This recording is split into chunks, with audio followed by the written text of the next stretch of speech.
السلام عليكم ورحمة الله تعالى وبركاته. مدن معمل waxaan tijaabin doonaa insha Allah tacaala mashiintii ay ahayd AKS long range ama mataqaana masaafada fog ee mataqaana loogu talagalay macaadinta gaar ahaan dahabka iyo mataqaana diamondka silverka iyo qorka insha Allah tacaala. mashiintu sidaan u sameysanta waa arki karaysaa walaal insha Allah tacaala. hadda bukiseedii kan waa bugeedii kan waa jaajarkeedii insha Allah tacaala. bukiska markii ku jirtana waa kana insha Allah tacaala antenooyinkeedii antenooyinka saddexda dhammaan complete markay tahay waa noocan insha Allah tacaala. kow waxaan ka bilaabi doonaa insha Allah tacaala waa buuggeeda mataqaana loogu talagalay inuu qofku ka akhristo insha Allah tacaala oo arki karayna haddii la yidhahdo insha Allah tacaala instructionkeedii iyo dhammaan waxa ku qoran macluumaadkii oo dhan insha Allah tacaala. marka waa manual buuggeedii insha Allah tacaala xagga ii dhig waa buuggii. inta waxaan kusoo qabsan doonaa mataqaana mashiinta waa jaajarkeedii. halkan waxay ku wadataa antenooyin oo saddex ah oo receivers ah waa saddex anteno meeshaan ku xiri doonaa arki doonaa insha Allah. halkan waxaan ku haysanaa mashiintii mashiintii weeye. halkaasoo kale waxaan ku haysanaa mataqaana waa areadii ama mataqaana soo taajihooyinkii antenooyinku xirmayeen. tan waa midda weyn. kuwaanina waxaa weeye mataqaana kuwii oo mataqaana soo tahay caawiyaasha ahaa ama xoojiyaalka waxa loo yaqaano.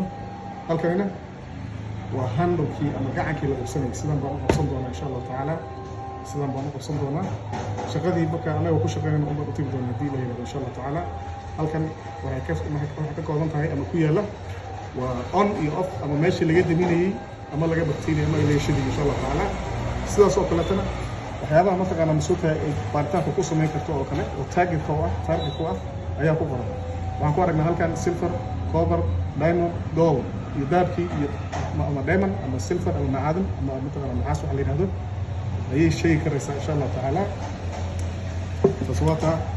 halkan waxaan ku haysanaa wax loo yaqaano remote control ama mataqaana masuultahay hagihii waa hagaha laga doodo mashiinta in laga hago insha Allah tacaala. isla wuxuu ka kooban yahay mataqaana masuultahay shantaas badhan ayuu ka kooban yahay. kan waxaa weeye waa on TC iyo off TC waa meesha laga damiyo laga shido. halka kaniba uu ka lahaa on iyo off ama meel laga damiyo meel laga shido uu ka lahaa. okay waxaa kaloo jirta mataqaana masuultahay lambaradan meesha ku qoran. tusaaloo kaleeto waxaa noogu horeeya sidaan baan u qaban doonaa.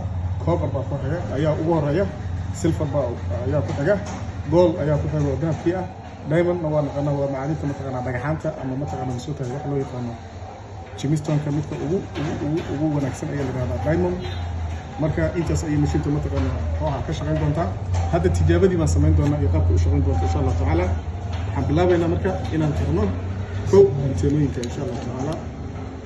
assembly baan samaynaynaa insha Allah. وكا فكرنا هل كان كتبنا إلى إن شاء الله تعالى تنادي لغات وحجاش الفرق حجاش وهي إن شاء الله تعالى تيسي بحد الحرية